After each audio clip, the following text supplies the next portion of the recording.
Hey, I'm here with Jay Y. Kim, the author of Analog Church. And Jay, it's so good to see you again. And I know this is the second time we're Zooming. Yeah. But I don't know if we've ever actually physically have met. I have a feeling that being like Korean Americans in California, we probably have run into each other. Yeah, maybe. Yeah, but I don't know. So good to have you here. I am talking to Jay Kim, who is the author of Analog Church that just recently came out this year, I believe, right? Yeah, at the end of March. That's right. At the end of March. And it's a prophetic book, because who knew that when you were writing last year that we would be in a season where, all things are digital. Yeah. And your book, Analog, is like countercultural to like current setting right now. Yeah. So before I get into it, Jay, can you tell me a little bit, just a brief history of your life? Like, maybe in like a minute or so that people can understand your context. Sure. Yeah. Well, it's great to see you again, Steve, and honored to be on. I was born in Incheon, South Korea, on, I think it's like the western seaboard of South Korea. And my parents, long story short, their marriage disintegrated. And again, long story short, my mother, for a variety of reasons, decided that it just wasn't a healthy environment to raise her son. I'm her only child. And so before I can remember, when I was really young, my mother and I moved from South Korea to the Silicon Valley of California, where her sister at the time, my aunt, and her husband, my uncle, lived. And so they hosted us and brought us out here, and we lived with them for a couple of years until my mom was able to sort of make her own way and forge a life for us. So that was like before I can remember. I think I was like 4 or something when we moved here. And then I never left. I grew up in the Silicon Valley. I've been here my entire life. Grew up going to the church. My mother, when I was 2, it's one of the reasons why the marriage didn't work out. My mother went from being agnostic to literally overnight a passionate follower of Jesus, had one of these Saul on the Damascus Road type of experiences. And so for as long as I can remember, I grew up being at church like 2-3 times a week, grew up going to a Korean American church. And for those who are familiar with sort of the general ethnic church experience in America, church, it becomes a center point, a focus of your social life. It becomes a sort of secondary family. And that was certainly true for us. So I grew up in the pews. I was at church all the time. My mother eventually became the children's ministry pastor at the church where I grew up. And so I loved that experience and grew up going to church, grew up really involved with the youth ministry when I was in high school, middle school, and high school. And then when I got to college, went through what is a fairly standard deconstruction phase. And so spent a couple of years thinking that I was maybe agnostic. And then long story short, found my way back to Jesus, a much more robust, meaningful faith in Jesus that was my own in my early 20s, which then led me to Bible college and seminary. And then eventually I became a youth pastor and college ministry pastor. And then I was a part of a church plant and then a teaching pastor at a large church.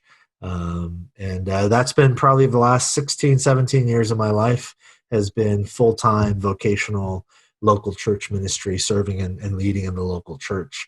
And it's been an utter joy.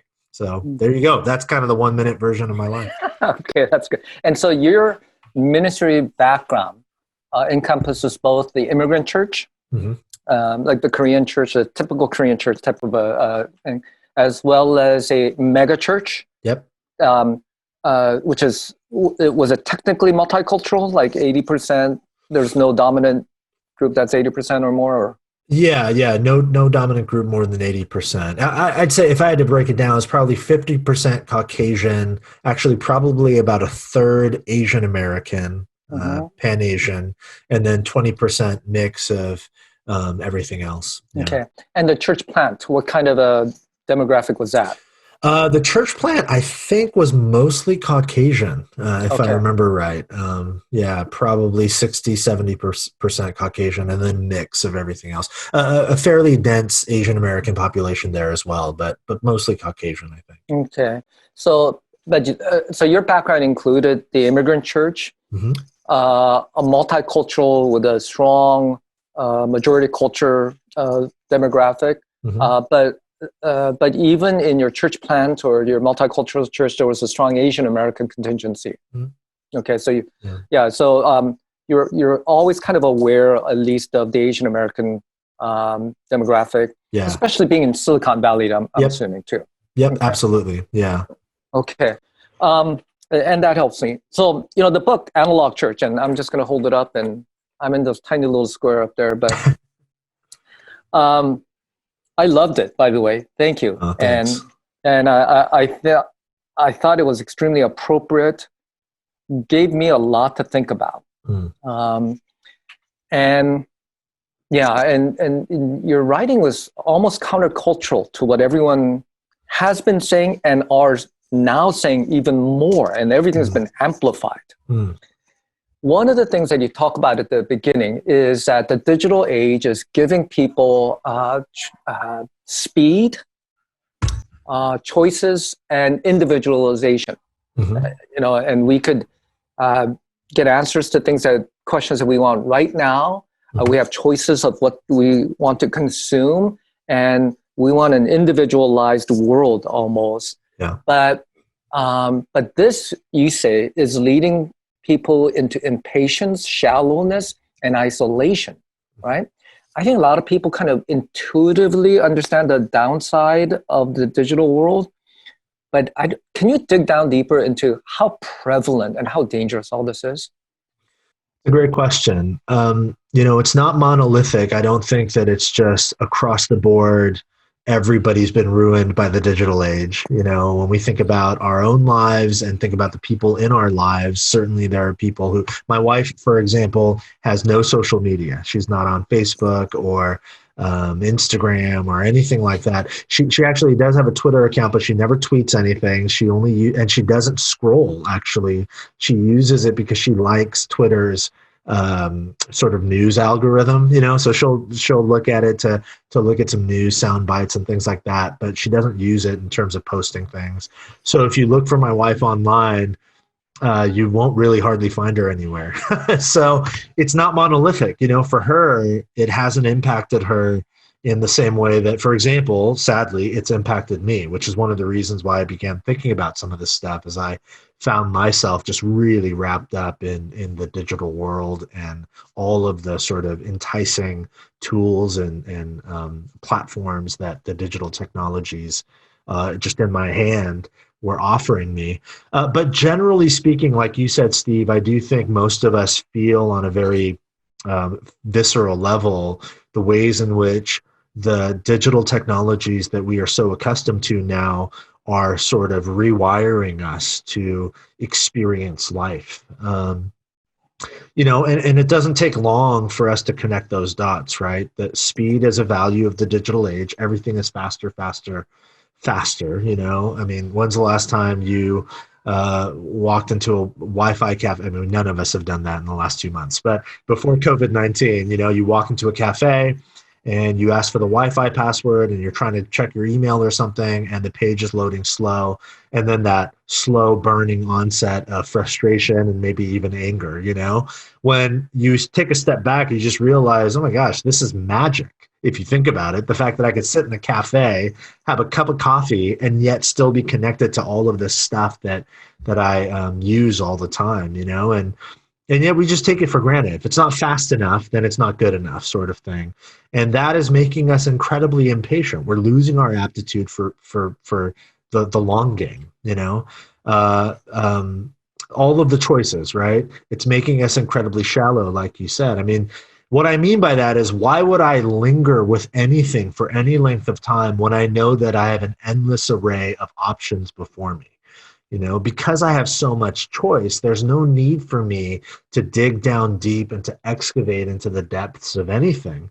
Because the moment something is not to my liking, then I can just move on to a billion other choices, that are offering me other options that maybe are more to my liking. So it's making us incredibly shallow. And then finally, everything in the digital world is customized. And the scary thing now is like, we don't even have to do the customizing ourselves. Like, computer algorithms are customizing our digital experiences for us. So many of us have had that really sobering, sort of frightening experience of, you had a conversation with a friend about a particular automobile that you were interested in buying. And then the next time you're on Facebook, you're scrolling and there's an advertisement on your Facebook feed for that car that you were just talking about with your friend. And you're like, oh my gosh, what is happening? The machines are listening to me, and they know like what I'm interested in and what I like. Our digital experiences are being curated in such a way that the entire experience is crafted to suit my personality, my preferences, my liking, my interests. And what that's doing is it's making us incredibly isolated.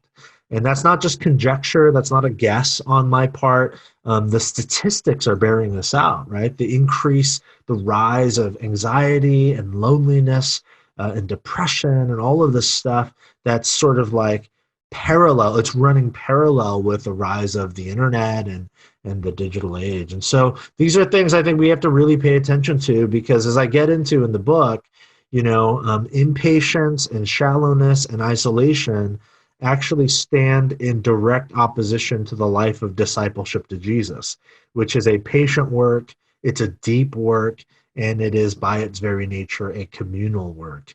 And I think that's what I'm trying to highlight, that as we learn to follow Jesus together, to be shaped into the image of the risen Christ, we have to pay attention to the ways in which the digital age is working counteracting the stuff that we absolutely need to become followers of Jesus, which again is patient and deep and communal.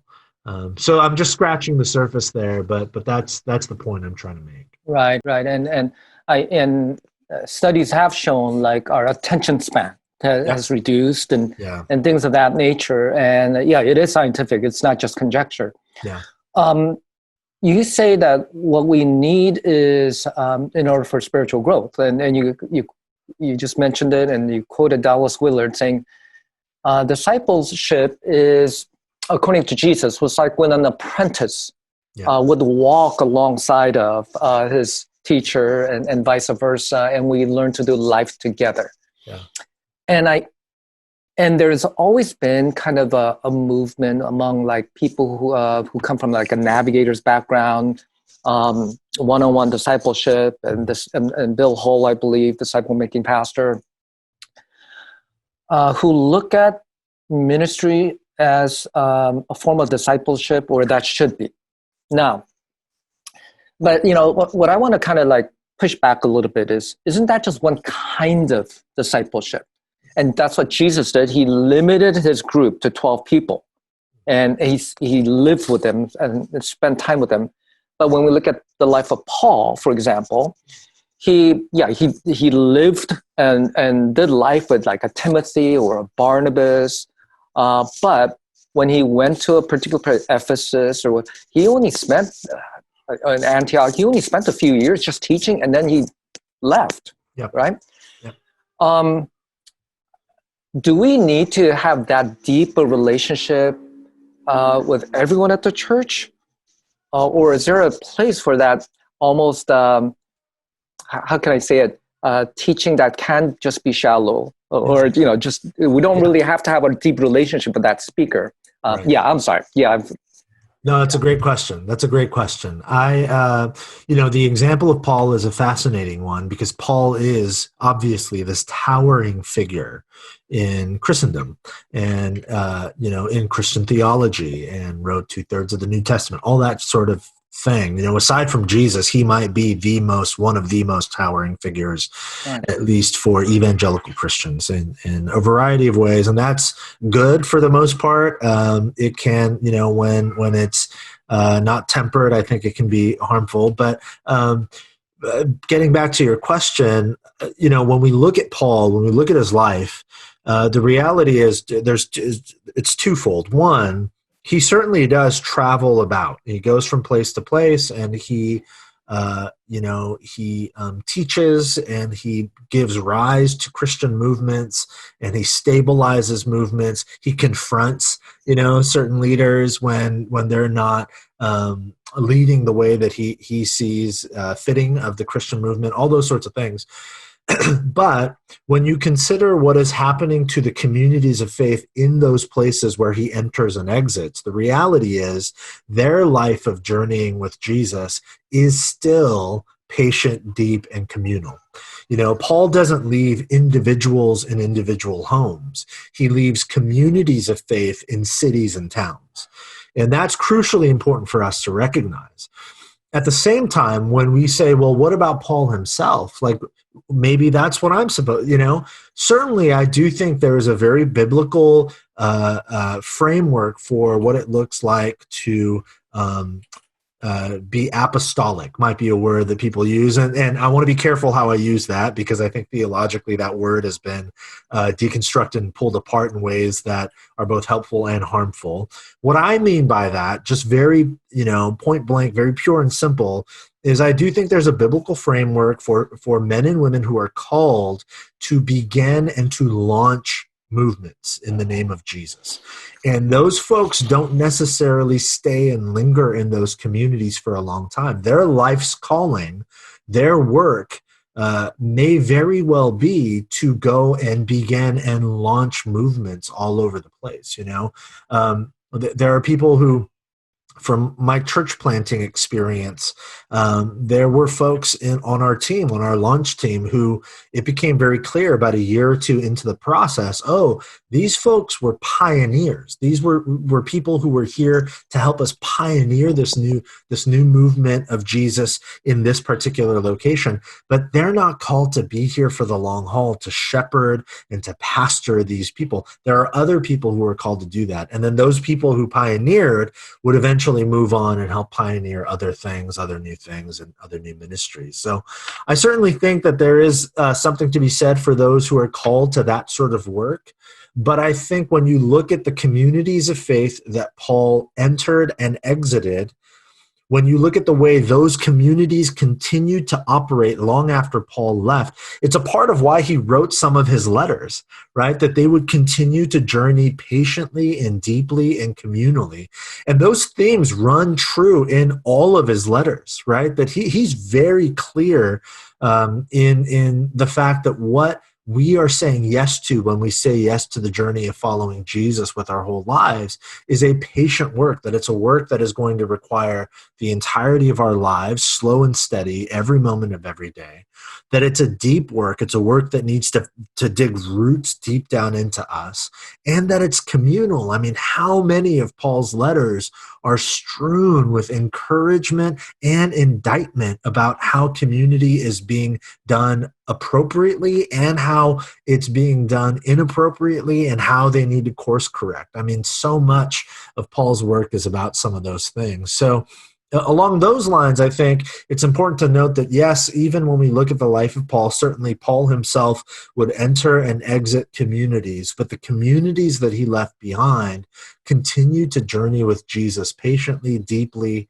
and communally. And when you look at Paul himself, especially when you look at his later letters, his pastoral letters, to Timothy and to Titus, you realize that even Paul himself in his journeys was discipling, and he was pouring his life patiently, deeply, communally to a select few. And he had mishaps and he had failures, I'm actually about halfway through N.T. Wright's biography on Paul. It's one of my coronavirus readings. And, it's really fascinating how Wright talks about in the book of Acts, Luke, the writer, he puts Paul's flaws on display. I never thought about that before, but they're pretty clear about sort of the breakdown in relationship between Paul and Barnabas and how that relationship didn't work out, and how that's a beautiful picture of the messiness of Christian discipleship.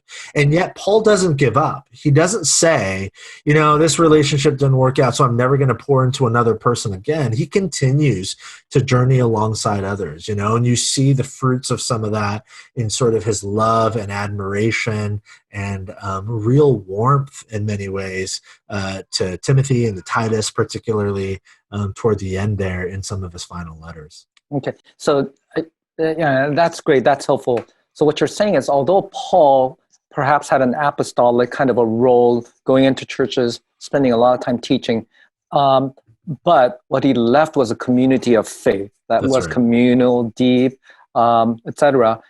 And so what we ought to be thinking about it, perhaps as Christians and as leaders, is that though different people may play a different role at certain times, that everyone, including Paul himself, should have a community of relationship that's Absolutely. deep and communal.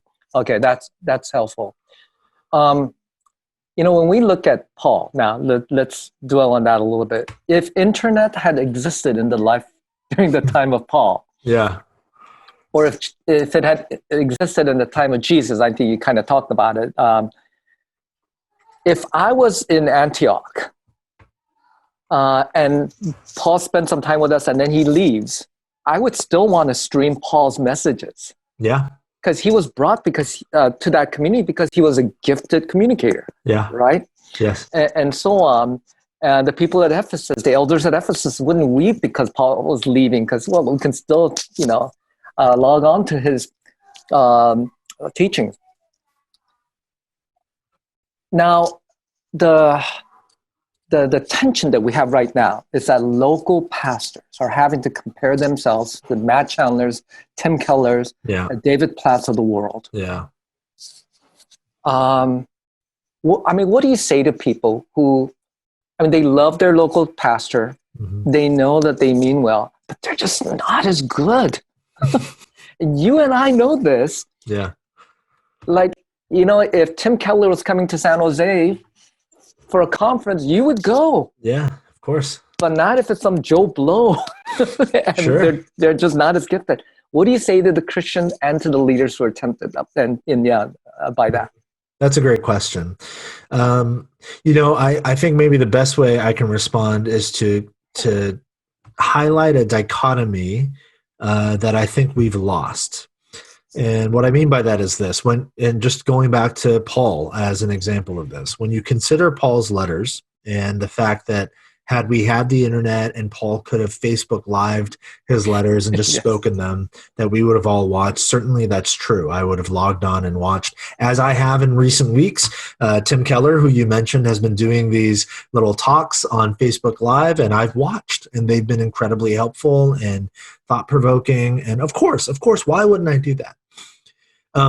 I would argue that is one particular thing, and that the gospel preached in the life of a faith community, the local church in a particular context, is another particular thing. And I think in our day and age, we've mixed the two together. And one of the reasons for that, I think, is because we have misunderstood what the sermon is in the context of a local church. So again, going back to the life of Paul, we have these beautiful letters from Paul. And the reality is we don't know how long it took him to write each specific letter.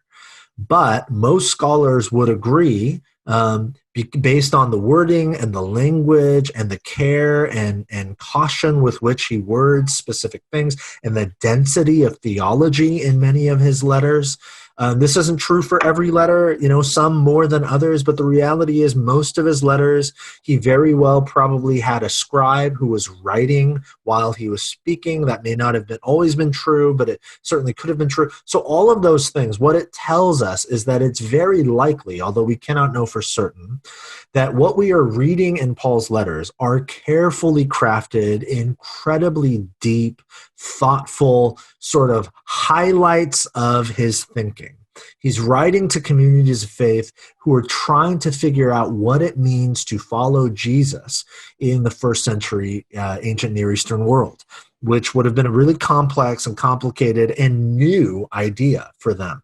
And so we're reading as highlights. We're reading things that, for an example, a parallel example would be, I preach most Sundays to my church, but the way I wrote my book was very different than the way I preached to my church. Yes. The book was an extended, it's the result of an extended time studying, writing, rewriting, thinking, praying. And certainly that happens with the sermon on a week-to-week basis on a micro level, but it doesn't happen with the same level of intensity and depth.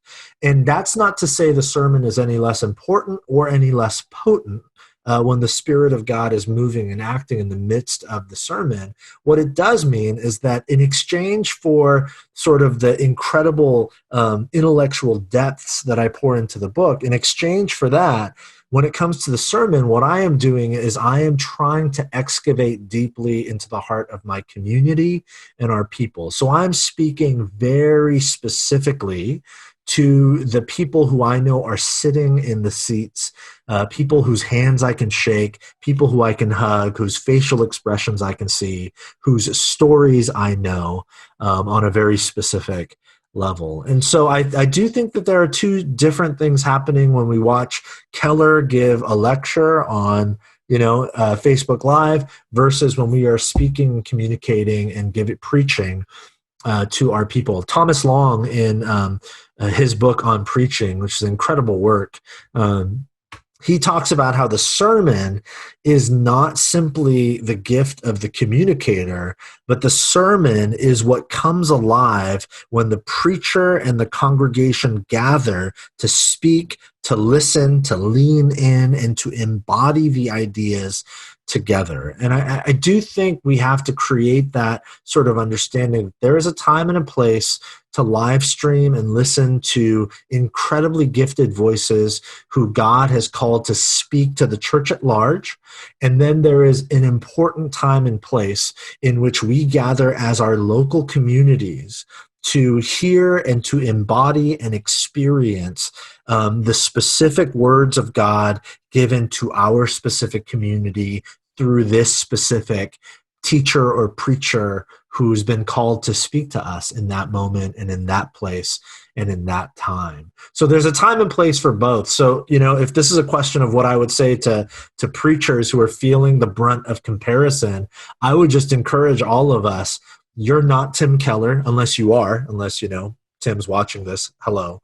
But, you're not Tim Keller. So one, don't try to be, and ask the question, who has God called you to be? And who are these people, this congregation and community that God has called you to shepherd and to serve and to lead and to speak to them in a way that Tim Keller actually never could, because he's not called to shepherd and to lead and to serve that particular community. So there you go. Those are some of my thoughts.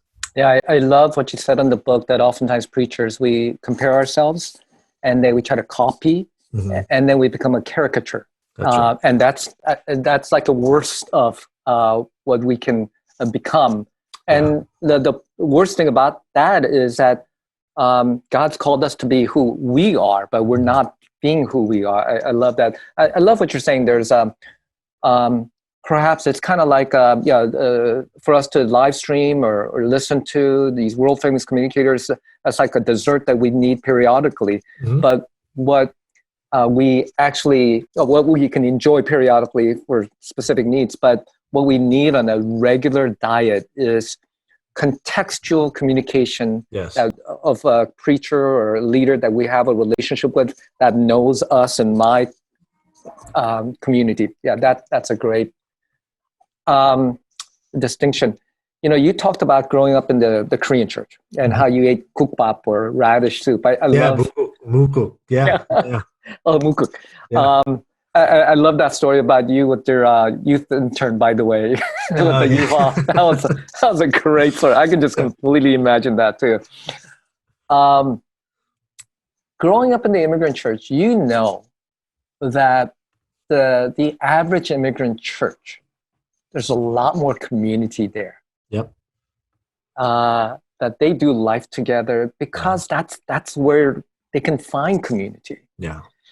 And so they embody what you're saying in the analog church so much more, right? Mm-hmm.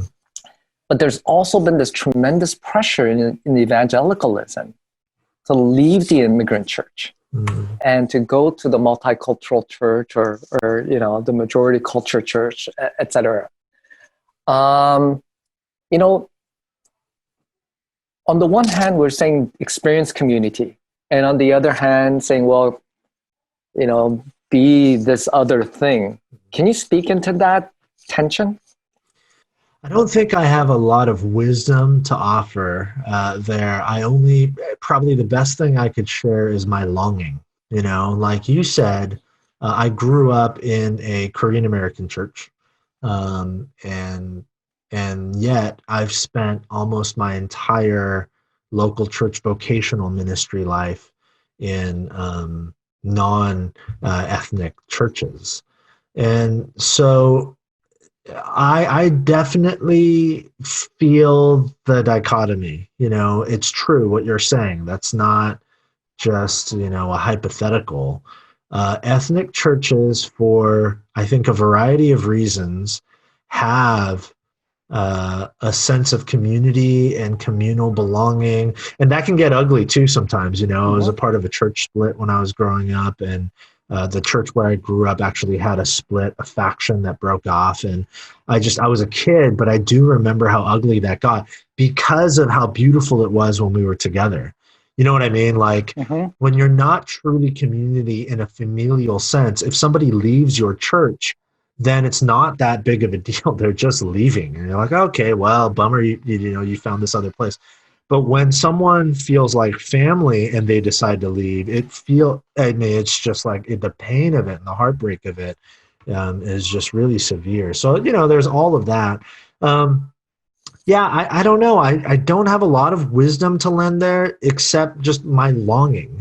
I think that is at the top of the list of things that, looking back on my upbringing in a Korean American church, when I juxtapose that with my experience in serving and leading in non-ethnic local churches, that is at the very top of the list of what I most long for. That ethnic churches have that gift that they can impart to more majority evangelical churches that don't have that. And I have not figured that out. I mean, I think the breaking of bread is the thing that I come back to the most. There's a reason why I mention muku, right? Radish soup. I mean, if you're listening to this and you grew up in a Korean American church, you know exactly what I'm talking about. Right. And you can actually, this is what's crazy. You can smell the soup I'm smelling in my mind, right? Like I know that for a fact, even though I don't know who's listening to this. I know if you grew up in a Korean American church, I'm getting hungry. we share that experience. And mukuk is one example, but it was like Sunday after Sunday, and then like Friday night prayer nights that they would have, and like bulgogi and all this is just like incredible. And I mentioned it in the book. It wasn't like a get in, eat your food with your 2 or 3 friends that you came to church with, and then get in your car and go home. Right. These were long, extended meals at the table. Like my food with me and my friends, and then almost anyone in that giant fellowship hall I can get up and go talk to.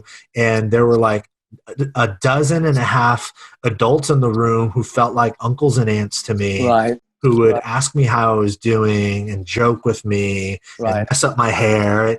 All those sorts of things that just felt so much like family that we're missing. So this is a bad answer to your question, Steve. I don't know the solution. I don't know how we get there.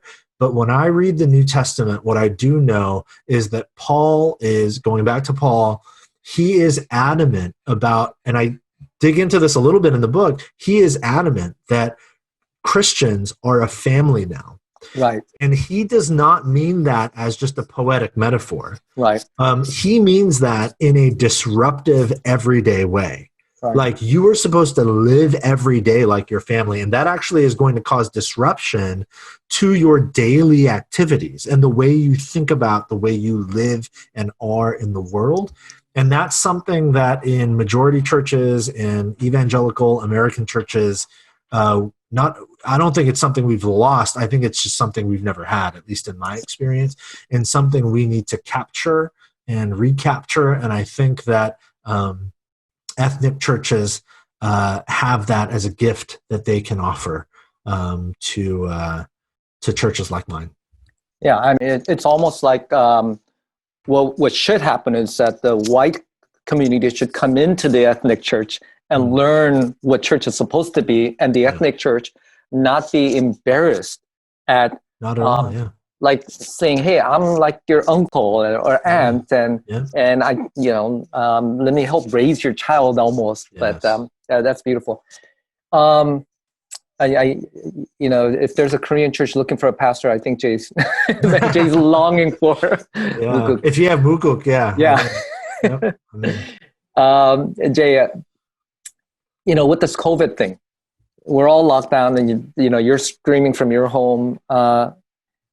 Everyone's going more digital now, more removed from that personal relationship.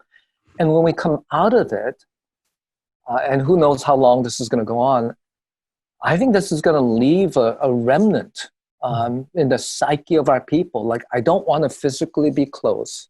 I want to isolate myself, etc. And churches that theologically or in principle didn't believe in streaming, now we're all streaming, except maybe Mark Dever's church. When you go back to pastoring, I know that you were at Vintage Church and you're taking up you're on a sabbatical with them right now. Yep. And that's right.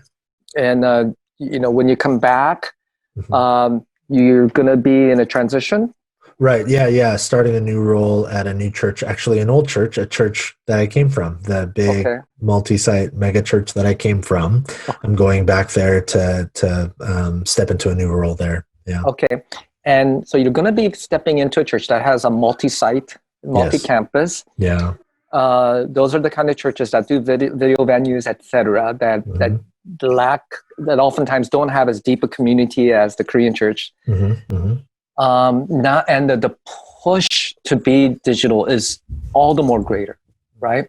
What are you going to fight for in terms of we even if we don't grow as much, even if we're not as relevant, what is it that you're going to fight for? I'm going to fight for embodied presence. I'm going to fight for embodied presence as much as possible when it's wise and responsible to do so. Like you said, I'll probably be stepping into my role there at the beginning of August. And in all likelihood, based on the trajectory, it seems like by August, we will not be back to in-person gatherings, especially a church that large. It's a large church, several thousand people in multiple locations, but their biggest room holds like 700-800 people. And I cannot imagine by August we'll be back to, hey, let's fill this room up with 700-800 people. So when I get there, certainly the wise and responsible thing to continue doing will be to video our worship gatherings.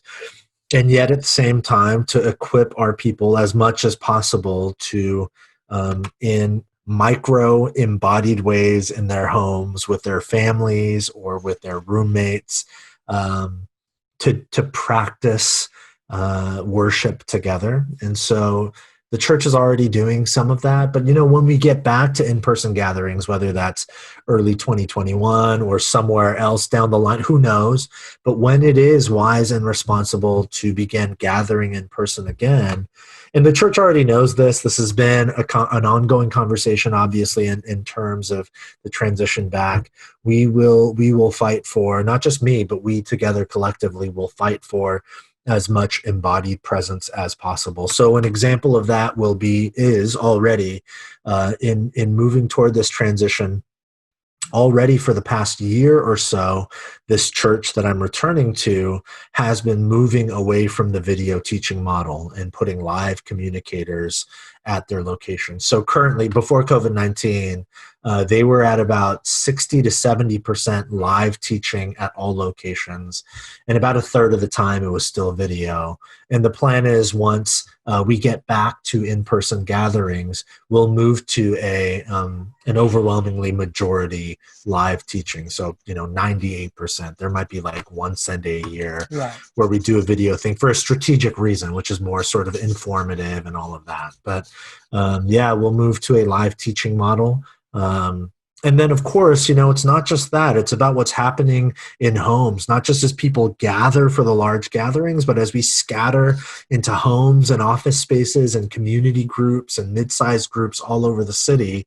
What are we doing to make those gatherings not just supplemental things that you sort of peripherally do on the side, but the meat and potatoes of how people understand what it means to be the people of God together. And so this church is already doing a lot of really beautiful stuff in terms of making those smaller gatherings much more robust and focused on discipleship and being formed into the image of the risen Christ together.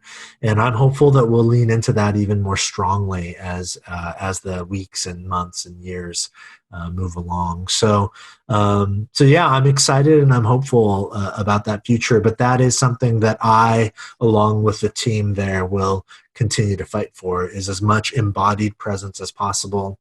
And, we're aware and we're very sensitive to the psychology of this whole thing that we're in, that people will be very wary and cautious of being in person again. And particularly until there's a vaccine or herd immunity. But at the same time, I got to be honest, for me, I'm very hopeful that what I'm seeing is a rising tide of angst and longing to be with others again. And so this too shall pass, and when it does, I'm really hopeful that people are going to be clamoring to be together with other people, shoulder to shoulder. And I am longing for that day. Oh, thank you. One last question. Vast majority of the people in America actually don't attend mega churches. Right. 80% of the churches in America are like, 150 people or smaller, something like that. Yeah. And most pastors then, aren't Tim Kellers of the world. Right. They're just trying to barely survive, insecure in some ways, struggling, angst, discouraged. And the internet is making them feel all the more exposed now because everyone can, compare them and et cetera. What do you say to all the leaders out there that are pastoring churches 200 or less, and the people in those churches? Last words to the leaders and the people of churches, the vast majority of churches in America. To the leaders of those churches, I would encourage you. First of all, the first thing I would say is thank you. Like you said, Steve, the overwhelming majority of those who are leading churches are leading churches that are smaller. So when they show up Sunday after Sunday or to different meetings that they have, their church typically looks nothing like what they see online of all of the churches of the people who speak at the big conferences. And you're exactly right. That if we're not careful, that can do really harmful soul work in us, where we just feel like we're falling short. We feel like the thing we're supposed to be is the thing that we see on the big screens and on the big stages and in magazines and podcast interviews and all of that sort of thing. I've fallen prey to that trap many times myself. And so the first thing I would say is thank you. I know that most of us who are leading and serving in local churches are doing so with very little to no fanfare. And, that is a beautiful thing that you are doing, to serve faithfully, committed to your community with little to no fanfare. In fact, not only no fanfare, but a lot of criticism and a lot of inner comparison, like you said, as you watch all of these, mega speakers at the mega conferences.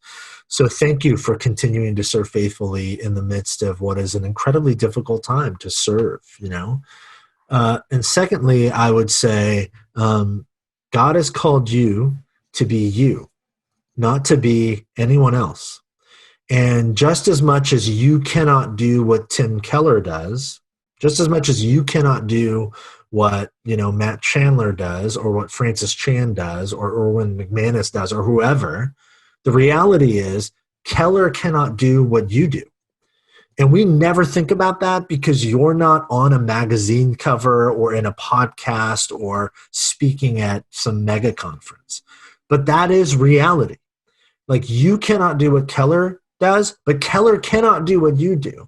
And by that, what I do not mean is like he can't preach the sermons at your church or whatever. Of course he can. But the reality is you probably could too. Like, just because we don't know you, here's what I know from my experience. There are incredibly gifted communicators and leaders out there that no one's ever heard of. Like, I've heard sermons from friends of mine and from people I don't even know locally in town where I'm like blown away. Like, oh my gosh, what was that? I've never met you. You're just leading this small little church of, 75 people. But that was incredible. It spoke to my soul. It cut through to my heart. It convicted me. I mean, it's like that happens actually more often than you would think for me. So the reality is that game, that comparison game, has no end. And it's actually pointless, right? The thing that we need to focus our energy on is, who has God called me to be, and who are the people that God has called me to? And fanfare is not the goal. Like, having a lot of Twitter followers or Instagram followers, or being a speaker at the huge conferences, or being on magazine covers, none of that stuff matters. What matters is faithfulness to the calling. And so if God has called you to serve and to lead those 50 people in that town where he has placed you, the best thing you can do with your life, at least in this season of your life, the best thing you can do is to faithfully steward that calling. We have to constantly remind ourselves, I believe, of the upside down nature of the kingdom of God, where the last are the first and the first are actually the last. Right? Where big is small and small is big. We forget, like, we say that as a mantra because it sounds poetic and beautiful, but we don't embody that reality in the way we see things and in the way we feel and the way we think about our ministries. And I believe we really have to begin to do that. And for the select few who are leading large churches, the one thing I would say is consider those in your town and your city who are leading communities of faith that are dramatically smaller than yours, and ask the question, what can I learn from that leader? Because just as much as you have things to teach those who are leading smaller churches than you, they have immense amounts of wisdom and truth to teach you. I think that's true for me, and I've learned a ton from those who serve and lead in churches that are dramatically smaller than my own.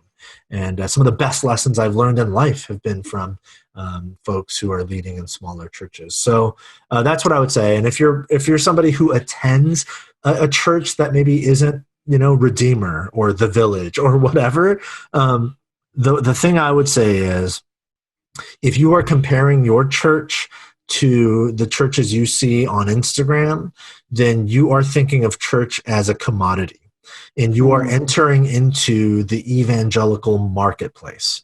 And that actually is incredibly detrimental to your life of following Jesus, because the church is not a marketplace. It is not a commodity. It's not a content manufacturing machine.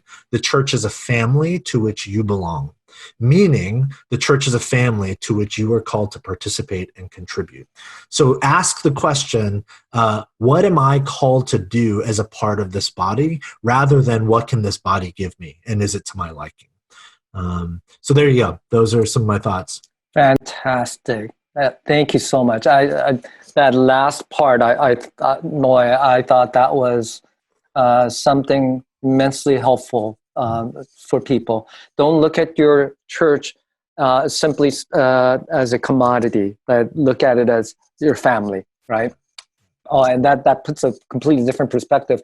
And when you go back to what you said earlier, there is a time and place to benefit from those commodities, to listen to the Kellers, Yep. but realize that that's not your context, and what your soul needs is contextual pastoral communication from your family. Yep. That's beautiful. Thank you. And that's what pastors by and large are called to do. Mm-hmm. So thank you. Hey, Jay, thank you so much. I loved spending time with you. And but when we open up, either I'll have you come down to Southern California, or you'll have me come up to San Jose. Yeah.